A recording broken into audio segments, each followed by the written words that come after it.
안녕하세요. 김어준입니다. 오늘은 노무현 8주기입니다. 노무현 전 대통령을 싫어하는 분들도 많습니다.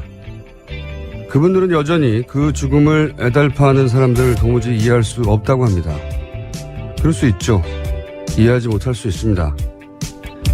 8주기 되는 날이니 그렇게 슬퍼하는 사람들을 한 번쯤 이해해 보려 하는 것도 나쁘지 않을 겁니다. 그건 이런 겁니다. 그 사람들에게 노무현은 내가 어린 시절 배운 아주 단순하고 순진한 정의, 우리 편은 이기고 나쁜 놈은 진다는 수준에 나는 나이 먹어가며 반드시 그런 건 아니라는 걸 어쩔 수 없이 받아들였지만 그래도 여전히 그런 게 있다고 믿고 싶은 그런 정의의 원형질이 사람으로 체화된 상징입니다. 그래서 노무현의 죽음은 아직도 내 안에 어딘가에서 살아있던 그런 단순한 정의를 믿고 싶은 어린아이가 함께 쓰러진 거죠. 내 안에 아이가 같이 죽은 겁니다. 그런 그런적 상실감을 이해할 수 있을지 솔직히 모르겠습니다만 그게 그런 겁니다. 8주기를 맞아 아주 조금만 더 서로를 이해하고 사는 세상이 됐으면 바라봅니다. 김어준 생각이었습니다. 시사인의 김은지입니다. 자, 오늘은 또 어떤 뉴스입니까? 요즘은 1시간 간격으로 뉴스를 보는 사람이 많아요. 네. 네, 정부발 뉴스가 워낙 쏟아져서 그런데요. 하도 많은 인사와 하도 많은 조치들이 있으니까. 자, 오늘 첫 뉴스는 뭔가요? 네, 어제 잠깐 전해드렸었는데 문재인 대통령이 4대강 사업 전반에 대한 감사원 감사를 지시했습니다. 정책 결정과 집행 과정에서 위법 행위 등이 발견될 경우 후속 조치를 취하겠다라는 입장도 밝혔습니다. 현재 후보 시절부터 4대강이나 방산, 자원 이런 얘기를 계속 해왔기 때문에 네, 속칭 사자방이라고 해서요. 관련된 네. 문제 계속 제기했습니다. 감사가 몇 번 있었죠? 3번인가요? 네, 지금까지 총 3번 있었습니다. 이명박 정부 때 2차례이긴 했지만요. 한 차례는 문제가 없다고 나왔고요. 박근혜 정부 인수위식에 나왔던 것들은 문제가 있다고 나왔습니다. 총체적 부실이 있다라는 거고요. 박근혜 정부에서의 3번째 감사는 건설사 담합에 의혹이 맞춰져 있어서요. 정부가 담합을 방조했다. 이런 내용도 나왔습니다. 뭐 포커스는 정책 결정 과정을 지켜보겠다는 건데 감사하겠다는 건데 그러다가 위법 행위가 발견될 경우에는 후속 조치를 하겠다. 네, 수사까지 가능하다라는 뉘앙스를 일으킵니다. 포커스를 정책 결정이 왜 이렇게 됐는지를 따져보겠다라고 했지만 이제 이걸 받아들이는 쪽에서는 위법 발견 시 상응 조치 여기에 이제 방점을 두겠죠. 예. 근데 이게 내년 말에나 환경 영향 평가 나오고 한다니까 굉장히 오래 걸릴 일입니다. 생각보다. 그럴 수밖에 없는 게 이런 규모 사업은 이명박 전 대통령 개인의 드라이브만 하면 되는 게 아니거든요. 이게 되려면은 이 사업에 동조한 학계도 있고, 이 사업으로 이득을 본 업계도 있죠. 예. 그리고 이 사업으로 승승장구한 관계도 있어요. 굉장히 거대한 세력이 함께 만든 거라서 오랜 시간 걸릴 거라고 봅니다. 네. 결론이 나르면. 그런데 이명박 전 대통령 측에서는 또 한마디 했죠. 여기에 대해서. 예, 어제 곧장 입장 냈습니다. 이명박 전 대통령 비서실 명의의 입장문이 기자들한테 전달됐는데 5장짜리 입장문입니다. 이미 다 문제 없다고 결론 난 것을 왜 또다시 들춰서 정치적 시비거리로 만드냐라는 내용입니다. 또 이명박 전 대통령 입장도 동아일보가 아침에 전했는데요. 어제 사무실에서 참모로부터 재감사 소식을 전해 듣고 허허 하면서 헛웃음 지었다라는 겁니다. 지금 성대모사 한 건가요? 순간적으로. 허허 이렇게 나와 있길래요. 게다가 한 참모가 더 자세하게 입장을 전하고 있는데 혀를 끌끌 차면서 헛웃음을 짓는다는 게 무슨 의미겠느냐라고 했다는 겁니다. 무슨 의미겠느냐? 네, 전 대통령의 반응에 대해서 설명을 한 건데. 글쎄요, 뭐 큰일 났다 라는 반응일 수도 있고요. 아니면은 멘탈 붕괴 이런 반응일 수도 있죠. 그럼 우리한테 물어보면 어떡합니까? 유명한 전 대통령한테 물어보고 우리한테 알려줘야죠. 예. 어쨌든 구체적인 워딩은 없이 헛웃음을 지었다. 네. 큰일 났네요. 다음 뉴스죠. 네, 또 어제 국회를 찾은 정의용 국가안보실장이 청와대가 직접 방산비리를 척결하겠다라는 뜻을 내비쳤다고 합니다. 주호영 바른정당 원내대표와 만나서 국가안보실의 국방개혁팀을 만들어서 방산비리를 주로 보도록 하는 계획을 가지고 있다라고 밝혔습니다. 4대강 방산비리, 이건 후보 시절부터 쭉 해왔던 얘기고, 그래서 부정축제 재산이 있으면 환수하겠다 이런 말도 했었죠. 굉장히 무서운 말입니다. 예. 그리고 이제 이 말을 정의용 국가안보실장, 며칠 전까지만 해도 김관진 안보실장이었죠. 김관진 안보실장이 주도적인 역할을 한 게 사드 배치였는데, 사드도 이 관점에서 한번 다시 들여다보겠다 하는 의지가 여기 담겨 있지 않을까. 네. 김관진 안보실장도 이명박 전 대통령과 비슷한 헛웃음을 짓지 않았을까. 그 네. 뜻은 모르겠습니다만, 예. 바쁘시겠네요, 이분들이. 자, 다음 뉴스는요. 네, 통일부가 어제 남북관계의 단절은 바람직하지 않다면서 민간 교류에 유연하게 대응하겠다라는 입장을 내놨습니다. 이덕행 통일부 대변인 이야기인데요. 민간 교류 등 남북관계 주요 사안들에 대해서는 국제사회의 대북제재 틀을 훼손하지 않는 범위 내에서 유연하게 검토해 나갈 생각이다라는 겁니다. 그러면 당장 개성공단이나 금강산업 이런 걸 재개하기는 어렵거든요, 지금 분위기상. 근데 이제 민간 교류도 막혀 있었으니까 여기서부터 시작하겠다는 의미겠죠. 예, 일종의 제스처. 예, 대북 압박만 하지 않고 대화도 할 텐데 그 첫 출발이 민간 교류로 시작하겠다. 네, 뭐 인도적 지원이나 그런 부분들을 이야기하는 것 같습니다. 이제 그런 일이 벌어지겠죠. 네. 당장 개성공단이 재개되거나 그러기는 어려울 것 같고요. 이미 공장들 많이 옮겼잖아요. 네, 그렇죠. 네. 자, 알겠습니다. 또 다음 뉴스는요.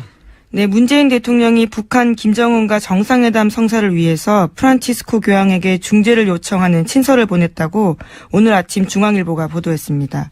문재인 대통령의 교황청 특사인 김희중 한국천주교 주교회의 의장을 통해서인데요. 로마에 도착해서 있는 이 김주교를 통해서 중앙일보 기자가 만나서 이야기를 들었다라는 겁니다. 김 대주교는 23일이나 24일 정도의 교황을 만나서 남북 정상회담 중재를 요청하는 문 대통령의 친서를 전달할 예정이다라고 밝혔습니다. 그렇군요. 이게 과거에는 김대중 전 대통령 시절을 거슬러 올라가 보면, 그리고 노무현 대통령하고 남북 문제의 주도권은 남북이 지고 있었거든요. 그래서 남북 당사자가 만나 해결하면 되는 사안이었는데, 지금은 그 틀을 육자회담 틀이니 당사자만으로 해결이 안 되잖아요. 그러다 보니까 이런 해법을 생각해낸 것 같아요. 예전에 생각해 보면 그 팔레스타인하고 아라파 이스라엘 문제 있을 때 서로 그 마주하고 있잖아요. 둘이 만나면 돼요. 네, 만나면 되는데 네. 굳이 미국 클린턴 대통령이 중재자로 나서서 협정을 맺은 것처럼, 아니면 이제 미국 쿠바 국교할 때 교황을 중재자로 해서 협정을 맺은 것처럼. 네, 실제로 프란치스코 교황이 역할을 했습니다. 그런 모델을 생각하나 봅니다. 예. 누군가 이제 이 단절에 제3의 중재자를 내세워서 그걸 명분으로 해서 계기로 해서 그런 모델인가 보네요. 자, 다음 뉴스는요. 네, 오늘 노무현 전 대통령 8주기 추도식이 열립니다. 문재인 대통령이 참석하는 등 사상 최대 규모의 인파가 몰릴 것으로 예상됩니다. 하지만 8주기 추도식에 자유한국당이 대표급 인사는 보내지 않기로 최종 결정했다고 합니다. 부르지 않기로? 네, 그래서 박맹우 사무총장이 대신 가고요. 원내대표는 가지 않습니다. 이건 나쁜 결정이에요. 정치적으로.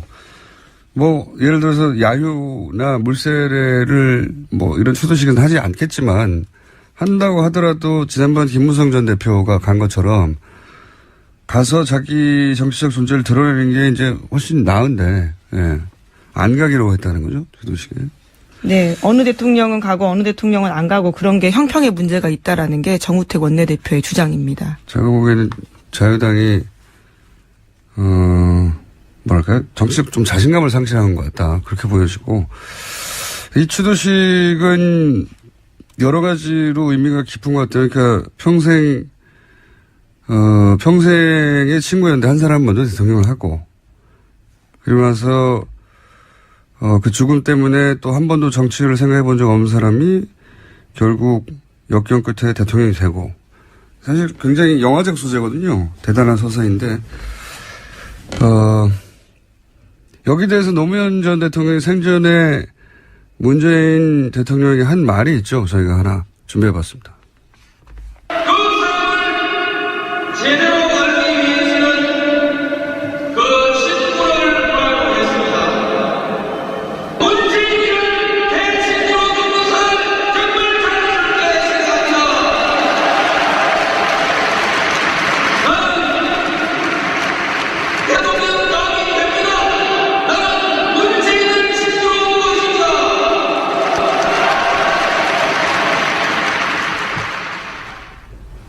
이게 연설 현장에서 한 거라 정확한 어디 들렸을지 모르겠는데 나는 대통령이 가면 된다. 왜냐하면 나는 문재인을 친구로 두고 있기 때문에 뭐 문재인 대통령에 대한 멘트는 대부분 이런 식이에요. 예. 노무현의 친구 문재인이 아니라 문재인의 친구 노무현이다. 대통령이 된 후에도 그런 식으로 표현했었죠. 제가 보기에는 훗날 이거 두고두고 영화로 됩니다. 지금이야 그럴 수 없죠. 아마 10년, 20년 지나면 스토리가. 네. 그리고 이게 노무현 전 대통령의 죽음을 바라보는 입장들 사이 간격이 아주 크죠. 네. 근데 이게 진보 보수의 문제는 아니고 정치적으로 진보 진영에 속하는 분들 중에도 애도를 몇 년씩이나 하느냐 하는 분들도 있어요. 네. 그리고 뭐 대구 소위 TK에서도 노무현을 지지하지 않았었는데 그 죽음에 대해서 이제 굉장히 애달파는 분들도 있고, 제가 보기에는 이건 감수성이 다른 겁니다. 이 죽음을 받아들이는 정치적인 문제가 아니라. 자, 2시에 합니까? 네, 오늘 오후 2시에 추도식이 열립니다. 다음 뉴스는요? 네, 박근혜 전 대통령의 첫 재판도 오늘 열립니다. 오늘 오전 10시 서울중앙지법 대심판정에서 열리는데요. 재판부가 법정 내 촬영을 허가하면서 최순실 씨와 나란히 피고인석에 선 박 전 대통령의 모습을 국민 모두 볼 수 있게 되었습니다. 마치 일부러 만들어도 이렇게 되기 힘든데. 그렇게 어떻게 5월 23일 그래요. 오전 오후가 이렇습니다. 네. 오전에는 첫 공판이고 오후에는 추도식이네요. 예. 이 대심판정은 저도 국민참여재판을 받아본 적이 있는 법정입니다. 갑자기 생각나서. 많은 인연이 있으시네요. 많은 사람이 들어갈 수 있어요. 방청권을 받아서 들어갔다는 거죠, 지금? 예, 지금은 굉장히 관심이 높기 때문에요. 보고 싶다고 해서 바로 가서 볼 수는 없고 비표를 받아야 합니다. 미리 받았겠죠. 예, 그렇기 네. 때문에 오늘은 즉석에서 가서 볼 수는 없습니다. 그리고 재판 진행 과정을 촬영할 수는 없을 거예요, 그죠? 네, 그건 재판장의 허락이 필요한 사항인데 예. 당장 실시간으로 중계를 보긴 힘들고요. 사진 정도 촬영이 재판 시작되기 전에 있기 때문에 전에 예. 법정 이제 재판부에서 허용해서 예. 역사적인 재판이니 사진 촬영은 가능하다 정도. 그렇군요. 촬영은 안 되는 걸로 알고 있고, 나중에 이제 이게 속기록이 있으니까 속기록을 요청하면 속기록을 받아볼 수 있어요. 네, 재판 조서가 남습니다. 네, 변호인단에서 요청하면 받아볼 수 있거든요. 음성 녹취도 받아볼 수 있고, 근데 이제 기자들은 기사를 빨리 써야 되니까 아마 손으로 쓰겠죠. 네, 현장에서 노트북으로 받아치고 있습니다. 부정확해요. 많이 겪어봐서 아는데 한 말이 그대로 나가지 않는 경우도 많이 있습니다. 여하간 저녁 때가 되면 나오긴 나오겠습니다. 어떤 이야기가 왔는지. 근데 첫 공판이라 사실은 뭐 평이한 내용들이 아닐까. 네, 전체 혐의를 부인하는 기존 기조를 유지할 것으로 보입니다. 또 최순실 씨와 공범이라서 지금 같이 재판을 받고 있는데요. 이걸 분리해달라고 요청했거든요. 여기에 대한 재판부 판단도 나올 것으로 보입니다. 분리 요청했었는데 병합돼 있는 거죠, 이게 건이? 네, 여러 건이 병합되어 있고요. 네, 그래서 분리해달라고 요청한 것으로. 자, 다음 뉴스는요? 네, 자유한국당은 7월 3일 전당대회 열어서 새 지도부 뽑기로 했습니다. 정우택 원내대표는 불출마 선언했고요. 홍준표 전 지사의 출마가 유력한 상황입니다. 또 홍준표 전 지사는 자유한국당이 선거에서도 지고도 보너스 잔치 벌였다면서 SNS에 계속 관련된 내용 올리고 있습니다. 국민의당은 어제 의원총회 열었지만 비대위원장 선임하지 못했습니다. 오는 25일 다시 중앙위원회 열어서 비대위원장 결정하기로 했습니다. 바른정당은 다음 달 26일 새 대표 뽑습니다. 김세현, 김영우, 김용태, 이혜훈 의원 이런 분들이 꼽히고 있습니다. 홍준표 전 지사가 출마하면 아마 지금 같은 상황에서는 당선이 유력한데 문제는 이제 룰이겠죠, 룰. 대표를 어떻게 뽑느냐, 여론조사를 어느 정도 포함하느냐. 기존의 당원 당규대로 그대로 한다면 홍준표 전 지사가 제가 알기로는 절반이든가요, 여론조사 포함 정도가. 그럴 텐데 그 룰이 그대로 간다면 그럴 것 같고. 세력은 없는 분이라. 예. 네, 그래서 지금 계속 SNS에 정치적인 글을 계속 올리고 있습니다. 미국에 있지만요. 네. 결국은 홍준표 전 지사와 친박의 대결이 되겠네요. 예. 근데 친박도 지금 구심점을 잃은 상황이어서. 여하간 친박 인물 인사들의 출마 가능성만 지금 얘기되고 있네요. 예. 거기는 그렇고요. 국민의당은 일부에서는 소위 이제 동교동계에서는 민주당과 합당해야 된다는 얘기가, 왜냐하면 바른정당과 합당해야 된다는 얘기가 나오자 거기에 대한 반발로 그럴 거면 민주당과 합당해야 하는 게 맞지 왜 바른정당과 합당해야 되느냐, 뭐 이런 이야기도 나오고 있는 걸로. 예, 오늘 아침 조선일보가 보도했습니다. 예. 더불어민주당이 더 이상 이제 패권주의가 없어졌다라는 식의 주장을 하면서 민주당과 다시 합쳐야 된다라는 이야기를 하고 있습니다. 이유는 좀 웃깁니다. 예. 대통령이 됐으니까 더 패권이 강해진 거 아닙니까? 그런 논리라면 대표도 아닐 때도 패권 정당으로 했는데, 패권이 없었다고 하는 거는 이제 민망하니까 이유를 댄 것이고, 예. 시급한 건 그런 거겠죠. 지금 국민의당 내부에서 바른정당하고 합당하느냐, 이건 이제 친안철수 쪽 의원들 혹은 초선 의원들의 의견인 것 같고, 소위 이제 김대중 전 대통령과 정치를 함께 했던 쪽은 국민의당하고는 아니지 않느냐, 보수정당인데. 네, 바른정당하고는 아니죠. 바른정당하고는 예. 아니지 않느냐, 그런 뜻인 것 같고요. DJ 햇빛 정부를 부정하는 정당인데 그건 안 맞지 않느냐, 정통성을 안 맞다, 뭐 이런 얘기인 것 같고. 문제는 바른정당과 합치자고 하는 쪽은 현직 의원들이 많고, 예. 민주당과 같이 가야 한다고 하는 쪽들은 전직 의원들이 많고, 뭐 대충 그렇게 분류가 됩니다. 바른정당은 나온 분들이 대부분 젊은 의원들이네요. 예, 그렇죠. 젊은 당대표가 유력한 상황입니다. 이런 후보들만 나온다면, 예, 굉장히 젊은 당대표가 선출될 수도 있겠습니다. 네, 원외 의원들도 꼽히고 있긴 합니다. 알겠습니다. 제목 한두 개 정도 읽을 수 있을 것 같은데. 네, 세월호 선체 수색 계속되고 있고요. 어제 구명조끼 입은 채 온전한 상태의 유해가 발견됐다고 합니다. 구명조끼를 아예 입은 온전한 유해가 처음으로 나온 거죠? 네, 그렇습니다. 이렇게 온전한, 누구인지는 모르겠지만. 네, DNA 감식이 필요하기 때문에요. 최대 한 달 정도 시간이 걸린다고 하는데 그것보다 빨리 나올 수도 있을 것입니다. 지금까지는 그보단 빨리빨리 예. 확인되어 가고 있는 중인데. 알겠습니다. 이 문제는 저희가 한번 따로 종합해서 중간 종합을 한번 해야 되겠네요. 예. 여기까지 하겠습니다. 지금까지 시사인의 김은지였습니다. 감사합니다. 문재인 대통령이 4대강 사업에 대한 정책 감사를 지시했습니다. 4대강 문제 하면 이분이죠. 이명박 정부 초기부터 줄기차게 일관되게 지금까지 10여 년간 반대하고 비판해왔던 분입니다. 박창근 관동대 교수님 연결됐습니다. 안녕하세요, 교수님. 네, 가톨릭 관동대학교 박창근입니다. 학교를 네. 바뀌었습니다. 아, 그렇습니까? 네. 정확하게 가톨릭 관동대학교입니다. 가톨릭. 예, 그렇습니다. 이 카톨릭 말씀하시는 거죠? 예, 그렇습니다. 네, 가톨릭 아니고. 알겠습니다. 가톨릭 관동대 교수님. 우선 고생하셨습니다. 10년 동안. 아니요. 좀 하고 싶어서 했겠습니까? 상황이 그렇게 되다 보니까, 하다 보니까 여기까지 온 거죠. 한 10여 년 동안 비판하시면서 혹은, 네.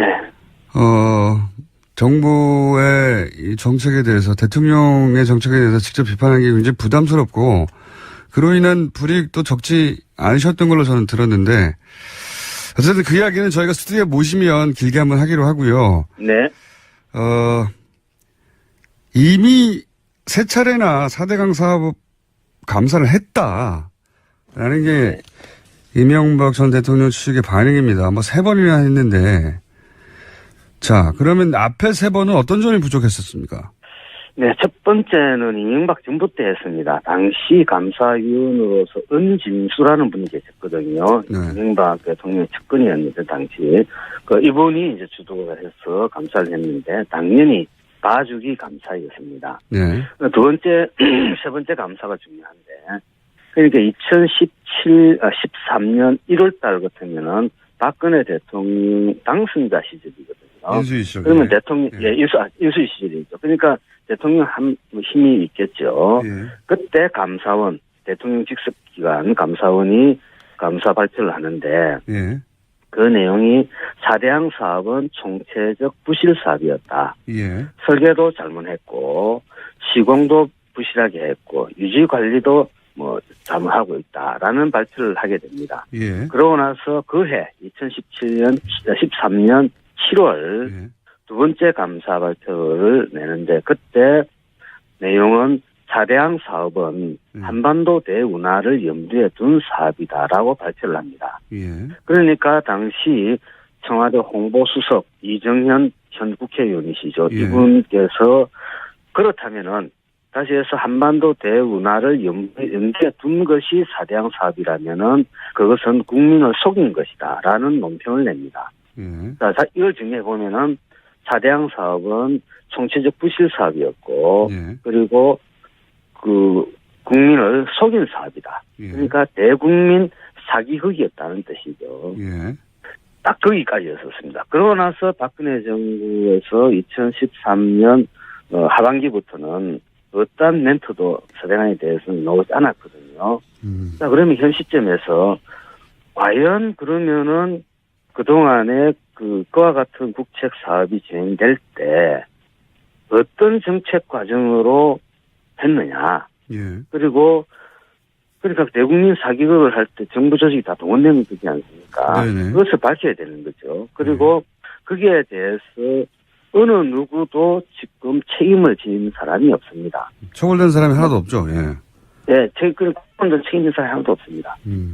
그러면은 이렇게 두면은 엉터리 국책 사업이더라도 공무원으로서 막 들어가가지고 영혼 없이 열심히 일하고 국토를 황폐화시키고 국민 예산을 낭비해도 공무원들은 책임을 지지 않는구나라는 어떤 인식이 팽배해진다면은 제2의 4대항 사업은 당연히 일어날 것이고, 만약에 이것이 공무원 사이에 퍼진다 그러면은 우리나라 곳곳에서 공무원들은 이런 형태의 사업 또는 정책을 추진할 수도 있다는 겁니다. 그래서 이번 정부에서는 그와 같은 문제를 명확하게 정리를 한번 하는 게 저는 우리 사회의 발전을 위해서도 좋다고 생각합니다.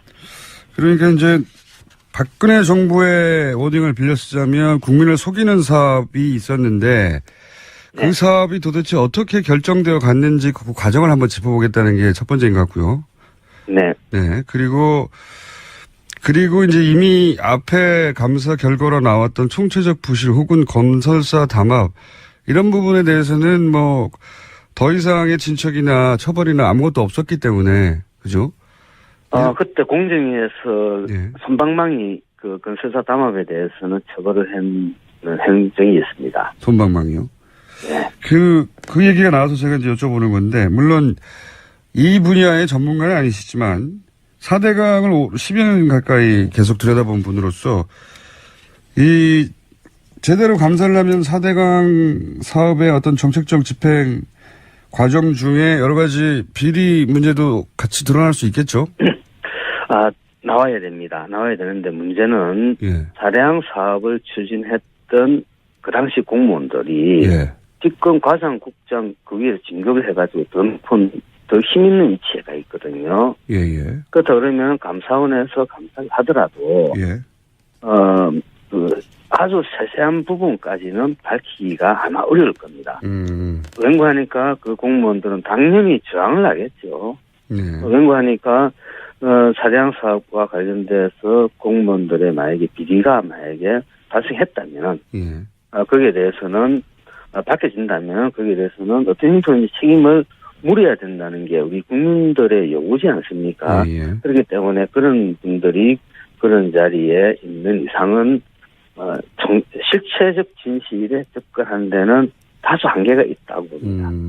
그래서 우리가 적폐청산을 할 때는 두 가지를 볼 수가 있는데, 하나는 잘못된 시스템, 제도죠. 이것을 고치는 것도 아주 중요하죠.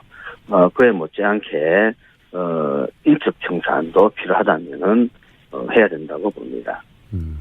그러니까 그때의 일에 책임이 있는 당사자가 오히려 지금 이 감사를 책임질 위치에 가 있을 수도 있다.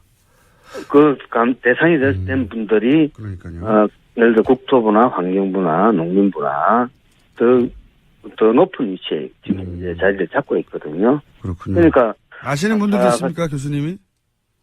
많죠. 그렇군요. 네. 너무 많죠. 아시니까 이런 말씀하시는 거겠죠? 짐작이 아니라. 네, 그렇습니다. 그래서 그게 쉽지는 않을 것이다는 말씀 하나 하고, 또 하나, 이건 이제 언론에 이미 이렇게 인터뷰를 하셨는데, 대통령이 보호를 열라고 해도 해당 공무원이 제대로 열지 않을 수도 있다 말씀하시는데, 이게 무슨 뜻입니까? 똑같은 맥락입니다.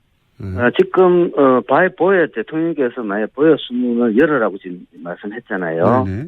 그래 되면은 나중에 녹조가 줄어들고 이래 되면은 국민들이 그러면은 왜 보를 만들었느냐? 라는 근본적인 질문에 봉착하게 되는 거죠.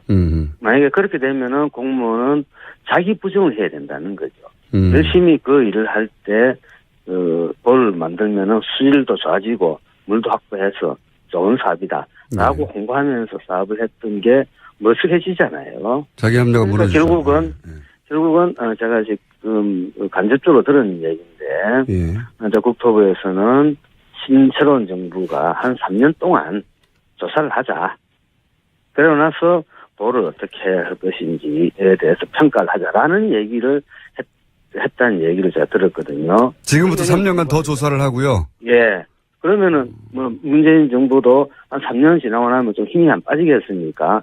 그러면 적정히 의작거리면서 또 넘어가겠다는 그런 꼼수를 부리다가 이번에 대통령께서 직접 지시를 해버렸죠. 물수문을 열고 그리고 물 관리를 국토부에서 이제 환경부로 옮겨라. 이것은 아주 역사에 남을 우리 물 분야에 있어서는 그런 정책 변화라고 봅니다. 그건 왜 역사에 남을 정책 변화입니까? 우선 그 전에 그러니까 교수님이 계속 걱정하시는 거는 이게 이제 대통령이 감사하라고 했다고 해서 쉽게 될 일은 아니다. 그런 정책을 추진하고 10여 년간 계속 자기 합리화하며 유지해왔던 그 사람들이 그 자리에 여전히 존재하고 오히려 더 높은 자리에 가 있어서 쉽지는 않을 것이다. 걱정하시는 부분이 있고, 예. 또 하나는 환경부로 옮긴 게 왜 중요한 결정이죠? 관리를? 우리가 물을 관리를 할 때, 예. 물의 수량, 물이 많고 적으면 국토부에서 관리하고, 예. 물이 깨끗한지 더러운지는 환경부에서 관리를 합니다. 그러니까 물에서 어떤 문제가 생기면은 수량과 수질 문제가 있는데, 이것이 같이 연결되어져 있는 문제거든요. 그러다 보니까 국토부는 자기 나름대로 해석을 하고 환경부는 환경부 나름대로 해석을 하다 보니까 국가 정책에서 엇박자가 많이 나게 됩니다. 그리고 각 부처별로 이제 영역 다투기, 자기 영역 키워야 그 부처가 힘이 세지지 않겠습니까? 예, 그건 뭐 어디나 있는지죠. 예. 네, 땅 따먹기를 서로 한다는 거죠. 그 속에서 국가 정책은 효율성을 상실하게 되고 국민 세금은 더 낭비될 요소가 있고 실제로 그걸 해왔었습니다. 그래서 지난 3, 40년 동안 수량 수지를 통합 관리해야 된다는 얘기는 우리 물과 관련된 분야에서는 최대의 화두였었습니다. 아, 그렇군요. 그런데 그 원칙에 대해서는 찬성을 하지만은 강론에 가서는 전혀 달라지죠. 국토부는 국토부, 환경부는 환경부가 물 관리를 해야 된다. 통합 관리를 해야 된다. 그리고 전문가들도 양편으로 쫙 나눠져 가지고 환경부 또 국토부 응원하다가 그러다 보니까 원칙적으로는 원론은 찬성하지만 강론에서는 계속 그 엇박자를 내면서 이까지 오다가 이번에 최종적으로 물 관리 일원화가 됐다고 볼 수 있고, 그다음에 또 하나는 이게 국토부의 수량 관리 업무가 환경부로 넘어왔거든요.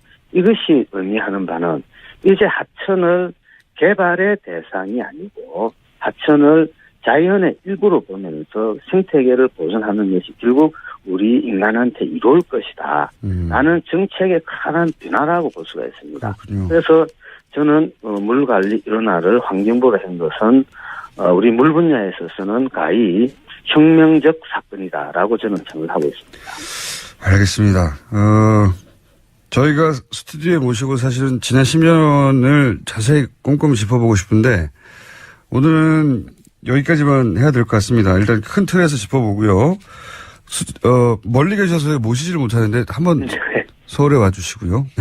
네. 마지막으로 제가 굉장히 많이 받은 질문이실 텐데 이 질문만 하고 이게 이제 물이 개발이 아니라 이제 환경의 문제로 자연의 문제로 관점을 바꾼 게 큰 혁명적 변화라고 하신 건데 네. 실제 녹조라든가 네.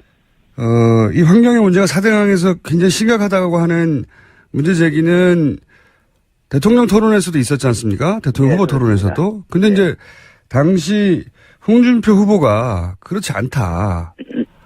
라고 반론을 제기했어요. 근데 그 반론에 대해서 당시 다른 대통령 후보들이 명쾌하게 재반론을 하지 못했어요. 전문가가 아니다 보니까. 네. 그 문제는 어떻게 보십니까? 홍준표 후보는 그게, 예. 그 홍준표 당시 후보가 네. 그 녹조에 대해서 예. 제대로 공부를 하지 않으셨던 것 같아요. 녹조가 발생하려면 세 가지 조건이 다 만족해야 되는데 일단 오염물질이 하천으로 들어가야 됩니다. 예. 그다음에 온도가 올라가야 되고 그다음에 물이 정체가 돼야 되거든요. 고여야 된다는 뜻이죠. 이 세 가지 중에 하나라도 만족하지 않으면은 녹조가 발생하지 않습니다. 근데 4대강 우리나라 낙동강을 본다 그러면은 오염물질은 도심지로부터 계속 들어오거든요. 그건 막을 수가 없습니다. 그 여름철이 되면은 온도 높아지죠. 예. 그것도 이제 낙동강에 녹조가 틀 겁니다. 그런데 마지막 하나 남은 이 물이 흐르게 하면은 녹조가 안 생기거든요. 예. 그러니까 보를 건설해서 딱 막아버리니까 나머지 하나 조건이 충족이 된 거지 않습니까? 그래서 녹조의 어떤 메커니즘, 발생 메커니즘을 몰랐던 거고, 그리고 소양강에서는 녹조가 안 생긴다. 네네. 우리 고여에서도 이런 말 했는데, 예. 소양강에도 사람이 많이는 안 살지만은 사람이 살고 오염물질들이 하천으로 들어옵니다. 그래서 소양강에도 3년에서 5년 주기로 녹조가 한 번씩 발생합니다. 아, 그렇군요. 녹조 발생하지 않는 건 아니고, 그러니까 팩트가 잘못된 주장을 하셨고, 그리고 현재 지금 낙동강에 가보면 가장 큰 문제가 이 녹조들이 죽으면 사체들이 비엉켜가지고 아주 고약한 냄새를 내고 있거든요. 예. 그리고 물은 걸쭉합니다. 녹조가 많이 피면은. 그런 물을 정수를 해가 먹는데 그 낙동강 원수에서는 마이크로시스틴이라는 독성 물질이 있습니다. 예. 이것은 이것은 간에 치명적인 악영향을 미치는데 이 물질이 국제 기준치 그러니까 세계보건기구 WHO에서 1ppb를 기준을 하고 있는데 먹는 물에서 실제 낙동강 원소에서는 2015년도 우리가 조사해본 결과 456배나 있었습니다. 그것을 정수를 하면은 환경부는 독성물질이 다 사라진다 그러는데 그러니까 456분의 1로 다 줄여야 되는 거죠. 그런데 이 우리나라 정수 시스템에서 뭐 되겠다고 계속 이야기를 하는데 거기에 대한 불신은 국민들이 많은 거죠. 그래서 환경부는 물 관리를 이제 일어난다 그러면 말 그대로 깨끗한 물을 국민들한테 공급해주기 위해서는 과연 어떻게 하는 게 좋은지를 이제부터 고민을 해야 될 시점이라고 봅니다. 알겠습니다. 오늘 말씀 여기까지 듣겠습니다. 감사합니다. 네, 고맙습니다. 박창근 가톨릭 관동대 교수님이었습니다. 자, 오랜만입니다. 하영의 오프터 레코드. 예. 이제 선거가 끝나가지고 캠프를 드나들지도 않고. 네. 오프터 레코드 할 게 별로 없는데 갑자기 아이템 하나 잡혔어요. 네. 뭐냐. 문재인 정부에서 이제 최초의 여성 외교부 장관을 내정했는데 굉장히 화제가 됐죠. 예. 네, 엄청나게 화제가 됐는데 내정도 화제가 됐지만 내정하면서 위장 전입과 예. 그다음에 이중 국적 이거 굉장히 오랫동안 들어봤던 맞습니다. 뭐 장관이나 총리 내정할 때 단골 레퍼토리잖아요. 그렇죠. 똑같은 단어가 튀어나오면서 이게 뭔가 근데 이게 과거의 것과 좀 다른 거 아닌가? 혹은 예. 뭐 그래봐야 좀 달라봐야 결국은 똑같은 거 아닌가? 뭐 이런 얘기도 있고 어떻게 받아들여야 될지 잘 모르겠고 또 과거에는 어땠는지도 잘 모르겠고 그래서 저희가 하영 기자에게 긴급히 이걸 좀 파보자. 예. 예. 그리고 과거에는 어땠는지.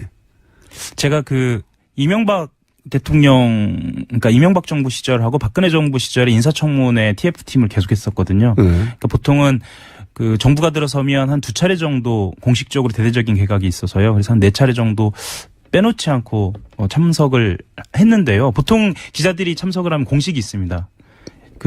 국회 인사청문 요청안이 들어오거든요. 네. 이 한 뼘 두께 정도로 두껍게 넘어오는데 거기에는 각종 자료들이 다 담겨 있습니다. 재산부터 시작해서 뭐 주민등록부터 시작해서 학력까지요. 모든 자료가 다 들어있거든요. 공직자 예를 장관급 한번 하려면요.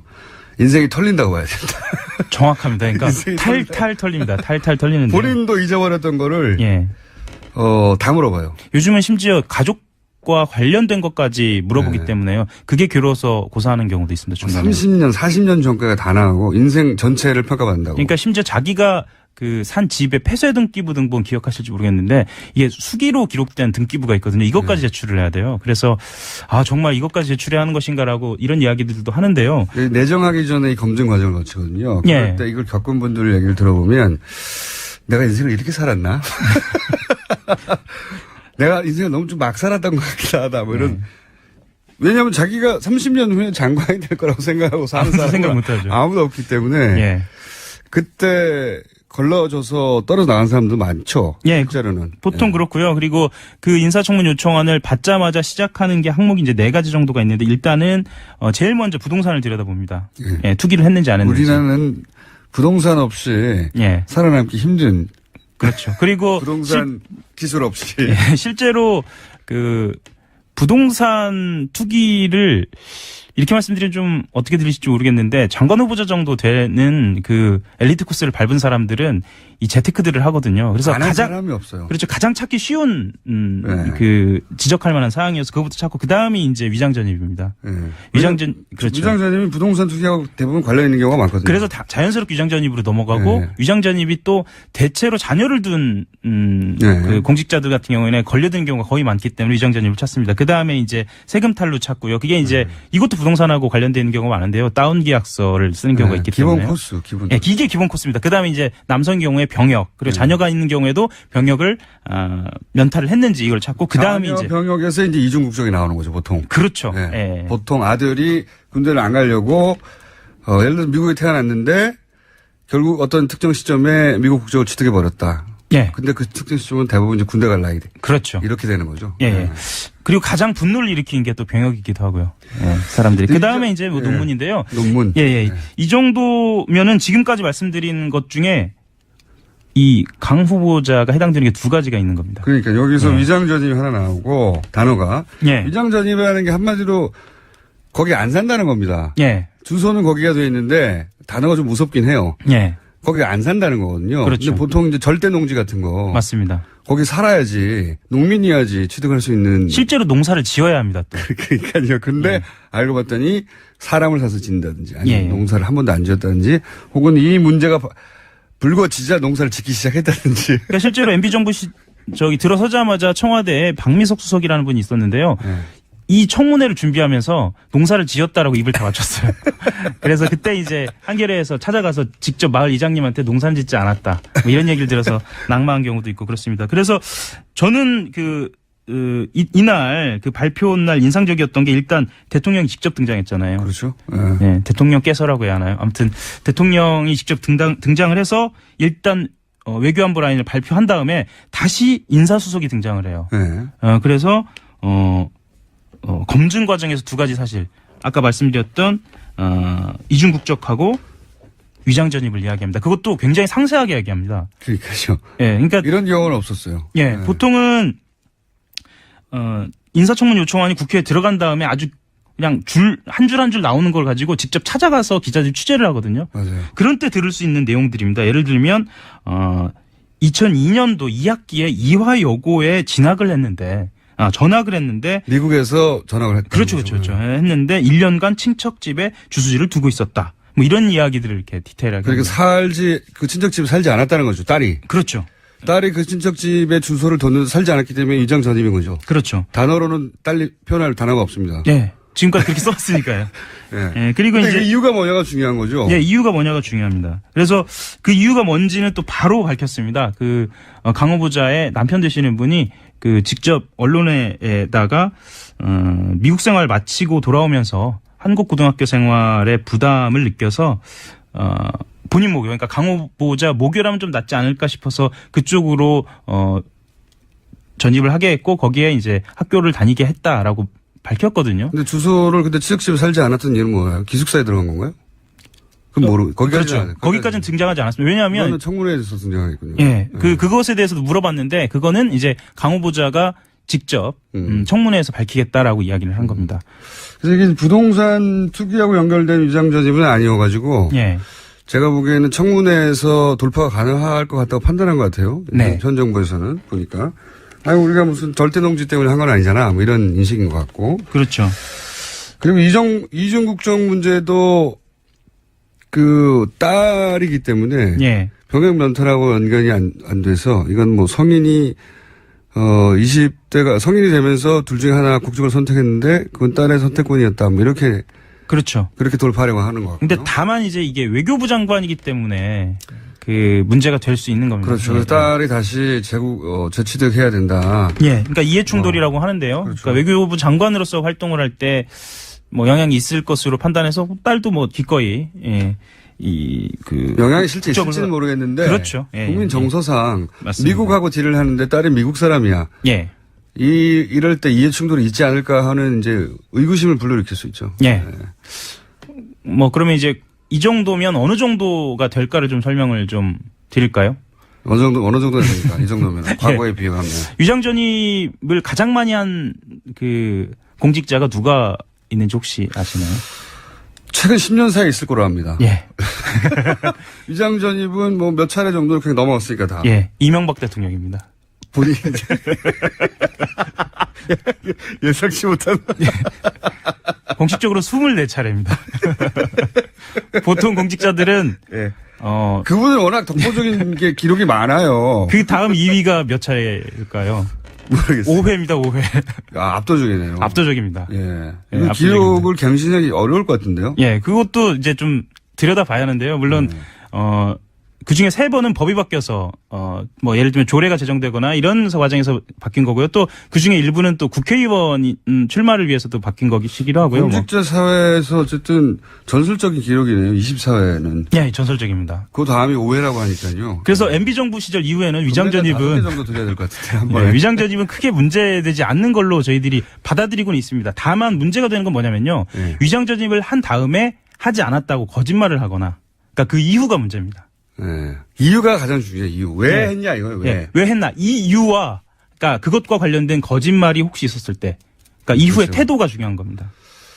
아마 이것은 청문회 과정에서 당사자가 해명할 일이고요. 네. 언론이나 야당에서는 최대한 약점을 잡아내려고 하겠죠. 당연히. 그렇죠. 예. 본인이 어떻게 방어하고 그게 국민들한테 어떻게 납득이 되느냐의 문제인 것 같아요. 네, 맞습니다. 예. 이종국 쪽 문제는 사실 큰 이슈는 아닌 것 같습니다. 네. 연탈이 아니어서. 특히 여성이기도 하고요. 자, 오늘 여기까지 하고요. 이거 재밌는데요?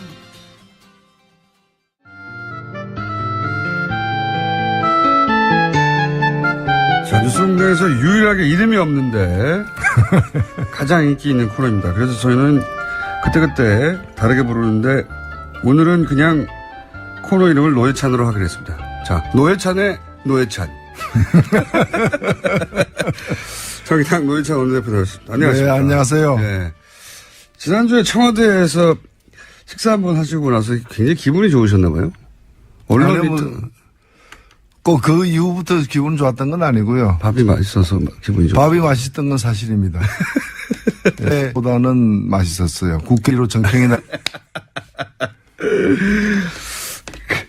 근데 이제 그 다녀오신 이후에 당연히 네. 각 원내대표들이 여러 매체에서 이제 인터뷰를 했는데 네. 제가 대표님이 하는 인터뷰도 찾아서 봤는데 상당히 기분이 좋으셨던 걸로.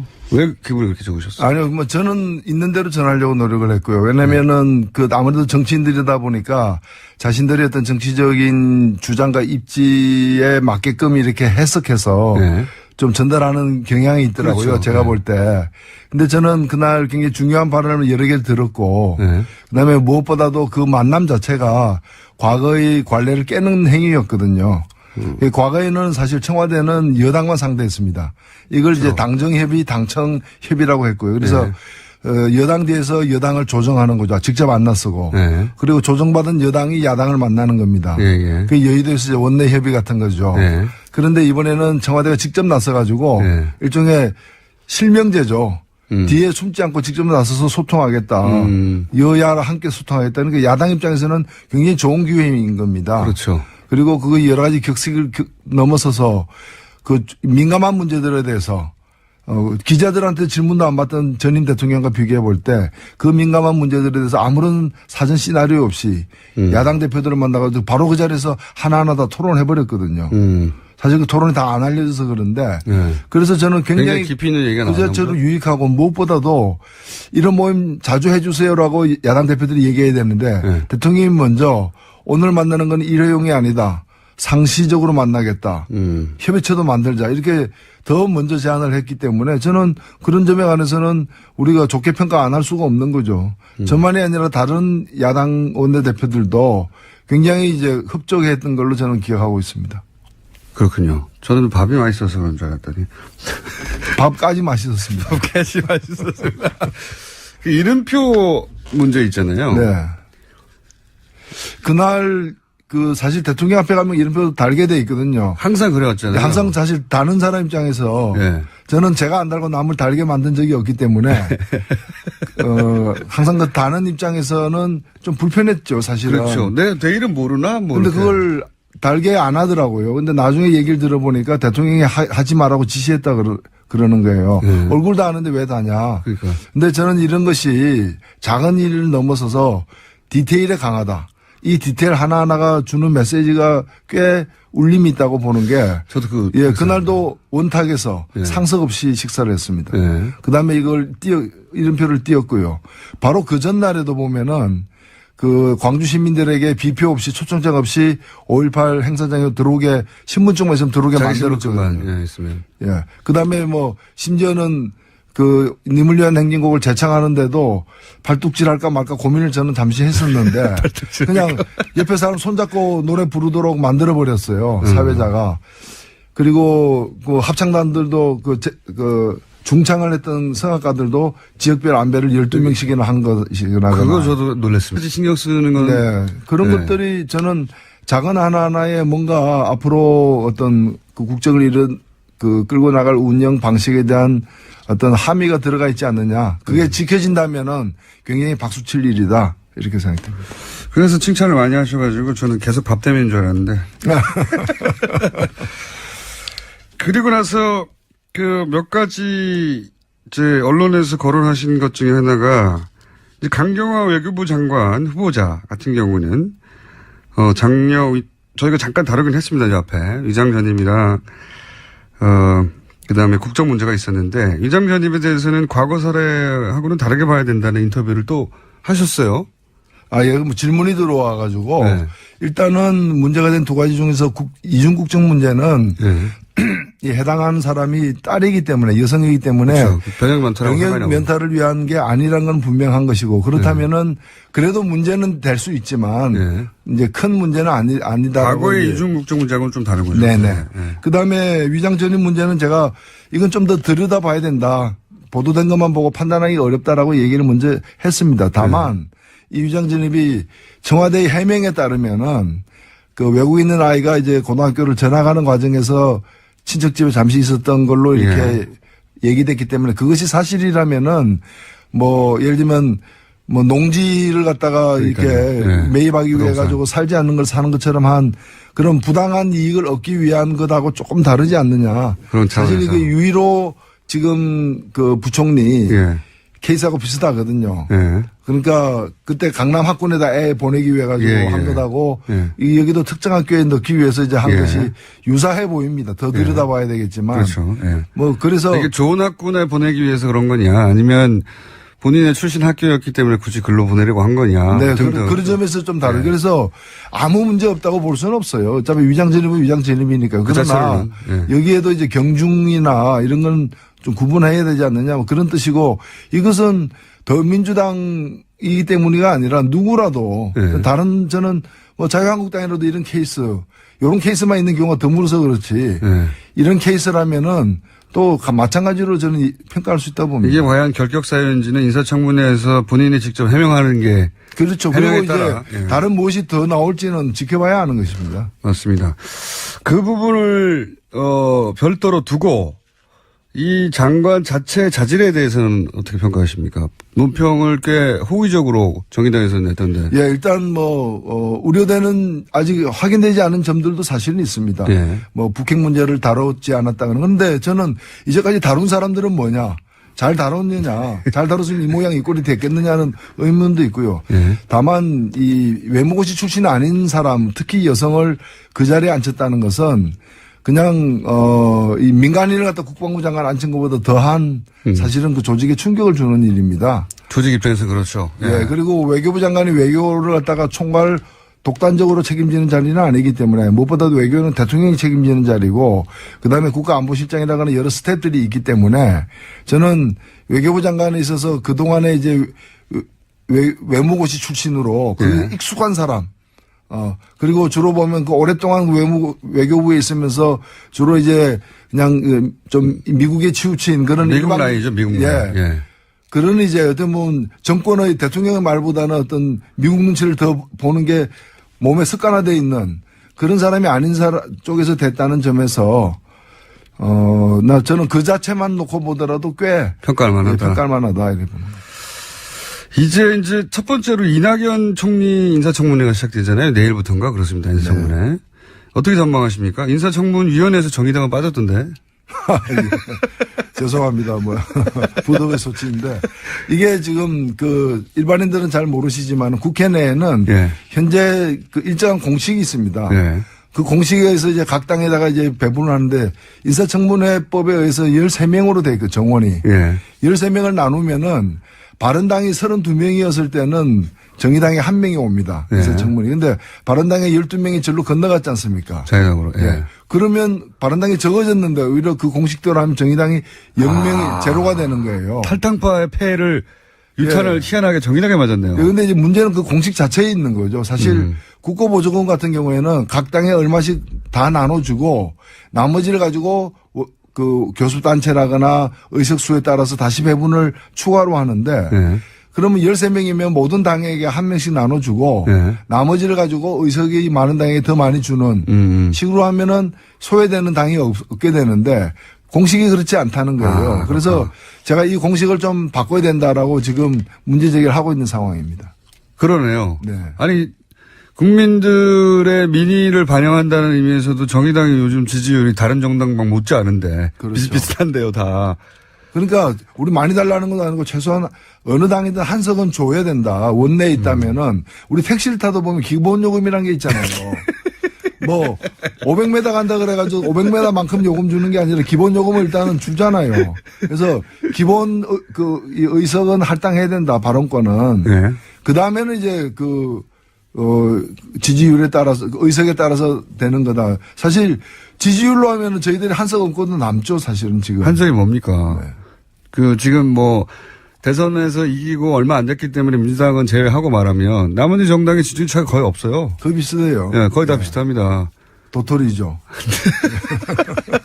거의 비슷하기 때문에 사람들이 지지하는 정도로 나누자면 한석이 아니라 한 두세 석 얻어도 되는 상황인데 여간 인사청문회에서 정의당 청문위원이 현재 없는 상황입니다. 바른당에서 13명이 탈당하는 바람에. 전망은 어떻게 보십니까? 이낙연 총리 후보 인사청문회는. 아마 좀 시끄러울 것 같아요. 초반이니까. 예, 초반이니까. 네. 어떻게든. 사실 지금 지지율을 말씀하셨습니다만은 특히 보수 야당들이 지지율이 지금 보면은 당의 존립에도 위태로운 그런 지지율이거든요. 자유한국당 특히 심각하죠. 예. 국회의원 100명이 넘는데. 그렇죠. 그리고 또 내부에 지금 여러 가지 그 당대표 선거 등의 어떤 그런 권력 암투가 이제 시작된 상황이기 네. 때문에 전통적으로 그래 왔지만은 그런 문제를 갖다가 해소시키는 위기에서 이제 빠져나오는 방법 중에 하나로 이 대여 투쟁을 갖다 강화하는 그렇죠. 그런 경향이 있어 왔습니다. 이번에도 그럴 그랬죠. 걸로 보이고 그래서 네. 여러 가지 사안에 대해서 예를 들면 위장전입 한 건 있다 그러면 그것이 어떤 위장전입인지 관계없이 그냥 뭐 최대한 또 화력을 집중한다거나 그렇겠죠. 이런 건데 지금 여러 건이 있는 것 같아요. 총리 내정자에 의해서 많이 해명은 사실 제가 볼 때 되어 가고 있는데 뭐 또 다른 여러 가지들이 또 나오고 있기 때문에 이걸 가지고 아마 갈 때까지는 가볼 것 같습니다. 그게 이제 뭐 1회 문제 혹은 뭐 5회 정도 문제가 하더라도 어떻게든 100으로 보이게 만들고 싶어 하는 게 야당의 생리죠 원래. 네. 그런 더군다나 이제 정권 초에는 특히 심하잖아요. 특히 사실 박근혜 정부 같은 경우에는 이 총리 내정자를 영업후 이렇게 네. 잘못된 사람을 내정하면서 이 청문회 가기도 전에 문제가 되고 이렇게 해가지고 사실 집권 초반에 뭐 그냥 다리에 힘이 빠지게 된 주요 계기가 되었었죠. 후보들의 문제가 기본적으로 많기도 했고요. 예. 근데 그러면서 지지율도 많이 이제 빠지기도 했고 그랬었는데 이번에도 이제 그렇게 만들려고 하겠죠. 예. 그런데 그렇게 절실하게 뭐랄까요, 공격을 해야 되겠다고 야당이 마음먹지 않을 수 없는 게 보수 야당이 문재인 정부 지지율이 원래 뭐 출범 초기에 모든 정부가 높긴 하지만 과거에 그 수치하고 비교해도 유난히 높은 편이거든요. 인수위가 없어서 그런 점도 있는 것 같습니다. 그러니까 인수위라고 하는 좀 긴 빠지는 기간 없이 바로 임기를 시작해서 그런 것도 있는 것도 같고 또 실제 이제 그 이전 정권 박근혜 정부하고 너무 비교돼서 그런 것도 있는 것 같고요. 그런 조건이 주는 이득 말고 그 외에 이 최근의 공공행진 이유는 어떻게 분석하십니까? 제가 볼 때는 오랫동안 우리가 비정상에 젖어 있다가 네. 그야말로 상식적이고 정상적인 그런 이제 통치행위가 이게 개시되었는데 그것이 오히려 훨씬 신선하고 충격적으로 다가오는 네. 그런 효과가 아닌가. 그건 분명히 그런 것 같습니다. 왜냐하면은 오랫동안 이제 목말라 하다가 네. 시원한 냉수 한 잔 마시면 뭐 달콤한 꿀 같잖아요. 네, 네. 이제 그런 효과처럼 보여져요. 사실 하나하나 놓고 보면은 이렇게 당연하고 이렇게 상식적인 걸 그동안 왜 안 했지 이런 의문이 드는 일들인데 네. 뭐 해괴하고 희한한 일을 지금 벌이는 게 아니잖아요. 굉장히 정상적이고 인간적인 근데 하도 그 전에 비정상적이었고 몰상식적이었고 비인간적이었기 때문에 상식적이고 인간적이고 정상적인 일들이 귀해 보이기 때문에 그 효과가 아닌가. 그에 대한 만족도가 매우 높은 것 같습니다. 사실 득표로 따지면 유효 득표율이 네. 대통령 직선제가 재개된 87년 이래 7번의 대통령 선거 중에서 문재인 후보는 가장 득표를 적게 하고 출발한 정부예요. 네. 그럼에도 불구하고 그 어느 정부보다도 높은 어떤 초기 지지율을 보이는 이유는 네. 그 하도 그동안에 올해도 한 12년간 이렇게 이 잘못된 비정상적인 상태로 우리가 살아왔기 때문에 그에 대한 어떤 가뭄의 단비 같은 효과를 느끼고 있는 게 아닌가 이렇게 생각됩니다. 얼마나 갈까요? 글쎄요. 네. 제가 볼 때는 이제 그래서 이미 이거 로드맵을 그래서 짠 것 같아요. 네. 이제 총리 인선하고 장관 인선을 분리한 것. 그 장관을 갖다 훨씬 뒤로 미룬 건 잘한 것. 그래서 그런 것 같고요. 왜냐하면 장관 때부터는 시끄러울 겁니다. 그렇죠. 예, 이건 시끄러울 거고. 후보도 많고. 예, 또 많기 때문에. 그 중에 또 뭐 후보 많다 보면 확률상 또 그런 점도 있는 그렇죠. 거고. 예상치 못한 것 튀어나올 수 있고요. 그리고 네. 법안도 보면은 법안 하나 통과시키기 힘들기 때문에 법안도 주요한 거, 그러니까 총리 인선이라거나 정부 조직법이라거나 그다음에 일자리 추경을 갖다 먼저 하고 왜냐하면 이거라고 법안하고 섞어버리면은 법안 중에서 하면 안 되는 법안까지도 이렇게 옵션으로 이제 끌어들어올 수가 있거든요. 이걸 구분해 가지고 하는. 그런데 결과적으로 보면 시간이 지나고 여름 제가 볼 때는 장마는 시작될 것이다. 네. 그때 이제 법안들 다루고 그다음에 장관들 다루게 될 때는 아마 현재 이제 이 다야 구도 구조에서는 네. 좀 만만치 않은 시끌시끌하겠죠. 일이 네. 그래서 오히려 초반에는 이렇게 그래서 초반에 개혁의 동력을 얻는 게 굉장히 중요한 거죠. 그렇죠. 그리고 상징적인 조치를 그래서 많이 한 것 같고요. 네. 국정 동력을 많이 확보해 두려고 하는 것 같고 실제 미디어를 참 잘 다뤄요 보면. 그런 생각 안 하십니까? 예를 들어서 지금 그 양산에 내려갔을 때 문재인 대통령이 이제 강아지를 이렇게 네. 쓰다듬는 사진이 이제 포털에 네. 노출되지 않습니까? 청와대에서 제공했을 텐데 보통 청와대에서 제공하는 대통령 사진은 대통령 얼굴이 잘 나왔거나 또 근엄한 사진이거나 또는 뭐 다른 사람들보다 훨씬 돋보이게 만드는 사진이거나 이런 거를 주로 뽑아서 올리거든요.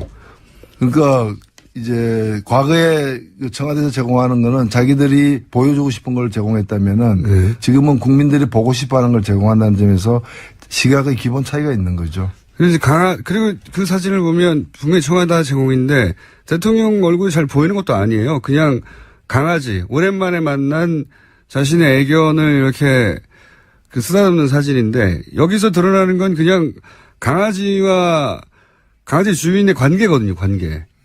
그래서 제가 이번에 청와대 방문했을 때 나오면서 그 전병헌 정무수석이나 임종석 비서실장에게 네. 귀하들 많이 진화했다. 네, 맞아요. 예. 맞습니다. 그랬더니 예. 그 시인하면서 예. 그동안에 여러 과거에 시행착오와 이런 것 때문에 이제 고생한 걸 얘기를 하더라고요. 그래서 저는 뭐 그런 점에서는 상당히 좀 역사의 일부 진전이 아닌가. 의식하고 스스로 하는 거군요. 네. 그럼요. 그러니까 그런 걸 잘해보려고 또 어떤 것이 더 옳은 것인가 또는 어떤 것이 더 요구되고 있는가에 대해서 고민을 많이 하는 것 같아요. 근데 그 강아지 사진은 결국은 대통령이 아주 뭐랄까요. 자기보다 약한 동물을 사랑하는 마음 뭐 이걸 드러내는 걸 뿐이거든요. 대통령 얼굴은 잘 보이지도 않아요. 근데 굉장히 임팩트 있거든요. 그런 사진은. 그렇죠. 예, 반려동물을 좋아하는 사람한테도 효과가 있고. 그 자체가 훈훈하잖아요. 훈훈하고 메시지가 있잖아요. 그러니까요. 예. 아, 참, 누구가 하는지 모르겠는데 참 세련되졌다 이런 생각을 하는데 미드를 잘 다룬다고. 자, 4대강 얘기를 또 해봐야 되겠어요, 이제는. 예. 왜냐면은 최근에 내놓은 것 중에 가장 큰 건이 4대강인 것 같습니다. 예. 이건 뭐 10년 이상 오래된 이야기고. 근데 어제 국민의당의 이상돈 의원이 4대강 문제는 김기춘 비서실장이 덮었다고 저희가 처음 듣는 얘기를 인터뷰에서 했어요. 이 대목은 어떻게 생각하십니까? 예, 뭐 저도 전에 듣기로 국정원 댓글 사건으로 곤란에 빠진 예. 박근혜 정부에서 사실상 핵심 실세였던 김기춘 실장이 이 전선이 이렇게 확대되는 걸 막기 위해서 이제 정권이 좀 어려움에 처해 있기 때문에 전 정권의 비리를 갖다가 덮어물어서 전 정권은 아군으로 그냥 무장 해제시키는 이제 그런 의도였다고 보는데 저는 그 말이 사실일 수 있다고 봅니다. 그러나 그 사실만은 아닐 것이다. 더 큰 사실이 있을 것이다. 더 큰 사실이 뭡니까? 저는 그러면 박근혜 대통령의 역할은 뭐였느냐는 거죠. 김기춘 실장이 그렇게 막을 때 오히려 박근혜 대통령의 지시하에 막았다. 그리고 그 심부름을 한 책임자가 김기춘 실장이었다. 저도 사실 이해가 안 갔던 게 저는 어떤 생각이 드는가 하면 이거는 박근혜 정부와 그 전 정부였던 MB 정부 간의 커넥션이라고 봅니다. 뭐냐면은 우리가 다 그쪽에서 MB 쪽에서 밝혔기 때문에 알고 있는 사실이 뭐냐면 그 대선 경선 때 2007년 대선 경선 때 그 이명박 쪽에서는 박근혜 최순실 커넥션에 그렇죠. 대해서 완전히 파악했다는 거 아닙니까? 그때 녹취록을 보고 다 확보한 다 거죠. 확보했다는 거 아닙니까? 최순실 게이트 때 터져 나왔던 정보의 대부분이 거기서 나왔죠. 네. 네. 근데 이제 그걸 갖다가 그 정도원 의원의 말에 의하면은 이기고 있었기 때문에 안 깠다는 거거든요. 근데 이긴 뒤에도 안 깠고요. 네, 이제도. 안 깠고 저는 그게 문제가 있다면 그때 깠어야 됐다. 네. 그때 그걸 갖다가 그 밝혀서 바로 잡았다면은 오늘의 그 박근혜 탄핵이라거나 이런 일은 없지 않았겠는가. 물론 박근혜 정권이 탄생하는 일도 없었겠지만은 박근혜 탄핵이라거나 지금 이 현직 대통령이 재판까지 받는 이 엄청난 사태를 막았을 수 있으리라고 보고 그 점에서 저는 이 박근혜 국정농단 사건의 MB가 사실은 굉장한 이제 증거 은닉 인멸의 책임이 있다고 좀 보는 거예요. 그런데 박근혜 정부 초기에 MB가 그걸 갖고 있다는 거는 우리가 알고 있는 만큼 박근혜 당시 대통령은 더 잘 알고 있었을 것이고. 경선에 싸웠으니까요. 예, 그래서 제가 볼 때는 MB가 그걸 왜 밝히지 않았는가. MB 정권이. MB 정권 퇴임 이후에 자신들을 보호하기 위한 어떤 그런 방편으로 그걸 계속 쥐고 있었고 그걸 쥐고 있는 MB를 갖다가 뭐 그 원세훈 문제라거나 여러 가지 국정원 문제나 이런 게 칠 수가 없었던 거죠. 그래서 서로 범죄자들끼리 서로 공모한 거죠. 각각 다른 범죄를 저지른 범죄자들끼리 그 범죄 사실을 서로 알면서 그걸 서로 봐주게 하면서 서로를 지켜주는 그런 상황이 여기까지 온 게 아닌가 봅니다. 보험으로 지고 있었다고 보시는 거군요. 그렇죠. 보험으로 지고 있었고 그렇기 때문에 그 박근혜 5년 내내 MB 쪽 인사들의 주요 어떤 문제가 이제 뭐 건드린다 하면서도 제대로 못 건드리고 그냥 다 덮고 넘어간 이유가 그게 있는 것이고 그 대표적인 것이 4대강 비리라는 거죠. 4대강과 관련해서 사실은 박근혜 후보 시절부터 그리고 2007 계속 비판했죠. 4대강 또는 그 대우나 말도 안 되는 거라고 각을 많이 세웠었고. 그러니까 4대강이 얼만큼 허황된 계획인가를 잘 아는 사람 중에 한 명이 박근혜였던 거죠. 그러나 그 자기가 정권을 잡았음에도 불구하고 특히 그 사회 각계각층에서 제대로 이건 수사하고 조사해야 된다. 왜 이렇게 됐는지. 그걸 그래서 감사 요구가 수태에 있었음에도 불구하고 감사원이 제대로 감사하지 않고 막판에 가서야 너무 여론이 비등하니까 좀 하는 척 하다가 그만둔 거죠. 그리고 나서는 실제 그 감사로 인해서 처벌받은 사람은 한 사람도 없어요. 없는 것이죠. 공직사회에서. 예. 그리고 왜 이렇게 그리고 무엇보다도 뭔가 하면 진실이 안 밝혀진 거예요.